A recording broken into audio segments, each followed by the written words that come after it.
Bolam, nonushtaga tezroq chiq. Sen ham ulg'ayib qolding. Endi matematikani yaxshilab o'rganib, o'qishga tayyorlanishing kerak. Ha, onang to'g'ri aytyapti.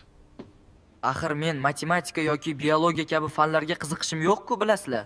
Men maktabga ketyapman. Gapingizni o'ylab ko'raman. Bizning United IT Clubs akademiyamizda kiber xavfsizlik kurslariga qabullar davom etmoqda.